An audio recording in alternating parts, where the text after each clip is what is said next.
Hello, I'm Henrik Schwarz. Welcome to my studio. I want to show you the concept of the place and show you around. So the basic idea of the whole thing is I have metric halo converters. 2 years ago they changed to network audio, so that means you can connect your converters with an Ethernet cable, and that changed a lot for me because like from a centralized perspective, where you route everything into one mixer or one place with many long cables and a lot of confusion, suddenly I could put all the stuff wherever I wanted to. So for example, you could put a converter very close to the microphones, close to the piano, and then have the audio go digital, with one cable to the center of everything, which is here. So this is kind of my center rack. There's the main sound card that is connected to the computer, and from there it's connected to some converters here, some converters here, some converters there. So it also doesn't really matter where you put your things. And so I have many ins and outs. I don't know how many, around 60, I think, 60 stereos. And I use all the hardware as plugins in a way. So every machine has an input and an output. So when I use my Ableton, I can drop with this external audio effect plugin they have. I just drop the hardware into the project as if it would be a plugin, and then it just goes out and it comes back. That's how it works. And over the years I have collected stuff that I liked. Some of them are expensive, unfortunately. Some of them are really cheap, but I always use them for a very dedicated task. And I usually don't turn much on the knobs because I work on different projects at the same time. And so whenever I open a new project in Ableton, I want the sound to be the same, even when I use external hardware. So I do a lot with levels, or sometimes I use max patches to change the settings of for example, the reverb units. So when I open the project, everything is automatically ready.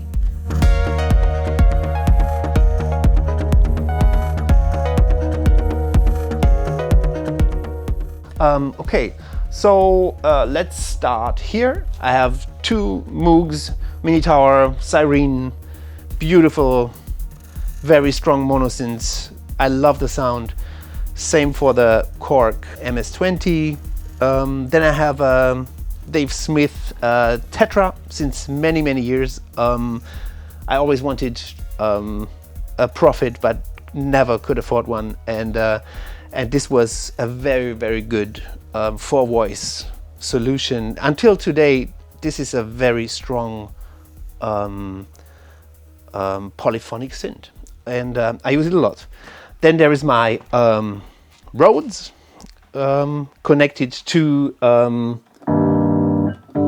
Fender Twin Amp, the ultimate combination for fantastic sound, I would say. I also have the Twin Amp connected to the system, so I can route and reamp everything else that comes from the computer, comes out here, comes through the Twin Amp, comes through a microphone that is connected here. It's all set up, ready to use. Then there's a Nord micro modular that I use a lot for drums. One of my first synths ever, 101 in red. I love this one. Here's a Teenage Engineering OP1, super creative machine. I love it, and use it a lot also when I play live with Boogie Wesseltoft, for example, or Frank as Schwartzman. Here is a nice organ. It's an Seal Orchestra 2. all these come together into this one small mixer. So this is one, let's say, the first synth station, and then the sum of this goes into one of the converters, and then we come to this rack here. Here's an Arturia Micro Freak, a strong recommendation. It doesn't always sound great, I would say, but it's not very expensive, and it gives you millions and millions of ideas because the keyboard is very different to everything else. It can sound great, and it gives you so many ideas, and I find that special. So then there is a small lunchbox with 2 Neve preamps, an SSL compressor, and 2 API preamps, and they're also connected, so I can use them just as a signal chain to warm up the sound of a plugin if I want to. I mean, I use them for microphones, of course, as well, but a lot I use them to round up when I have the feeling a signal is not healthy enough or not physical enough, and that applies for most of my hardware. That's how I see hardware. I just want to send all the digital stuff to the real world, and I do this with most of the sounds I use in my productions. They go out of the computer once at least, so they get some real color, some real dust, some real movement, some physical information that I find resonates better for you as a listener, or it makes the impact stronger. It might not sound very different than before, but I strongly believe that the impact of the signal is bigger. So here is 1178 Uray. So it's a stereo 1176. Then I have 2 SPL track ones. I like the sound. It's very special, like silver in a way. So whenever I want to add some brightness, or when I want to add some silver to the sound, I would use these.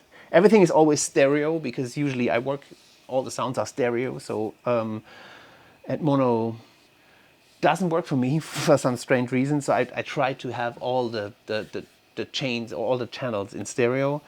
Then I have the Culture Vulture, which kind of started this whole idea of having external hardware to create more impact on a sound. Because when I got this, when I heard it for the first time, I was hooked immediately, because for me still there's not much plug-in distortion that sounds good. And with this one, it sounds always good. So, and I play with the levels a lot, but I keep the settings. Just the level I send in, I can change the sound a lot. And so this setting is my setting for this one. 2 warm LA2A copies. This is interesting stuff. It's electrics. I got them long ago because you could remote control all the effects, like flange or whatever they have. Both are multi effects, but you can control them via MIDI. So this was something I found I found really cool back in the days when I bought them, and I still like the sound because it's all analog. So here's my computer, which controls everything. Here is this is a digital conductor. So when I play with a string quartet, so there would be a visual needle bouncing back and forth. So we don't need a click. And so this is something we built especially for this project, and I kind of like to have it around me because I think it looks nice. So that's the center of the studio. Metric Halo Leo 8. This is an audio scope to show me the levels. Then there is this really great sounding SSL Fusion, which produces a lot of heat, unfortunately. And that's why I have an automation to switch it on. Whenever I open a project, then very classic synth Oberheim Matrix 1000. Also for this one, I wrote a small tool so I can remote control all the sounds, because this is not so easy to access the sounds. But it's a fantastic synth, and once you can control the sounds, it's a very flexible synth as well. Fatso, great for all kinds of drums. That's what I usually use it for, to get them, especially when they're sounding very digital. This one turns it into something that I can believe better. Here's an Audios. This is a very special multi-effect unit. Not many people have it. It sounds absolutely insane. Rumors say this was used for all the Star Wars effects, and when you try some things out, it's true. Okay, and here is another Warm Audio 1176 copy. I think it sounds great.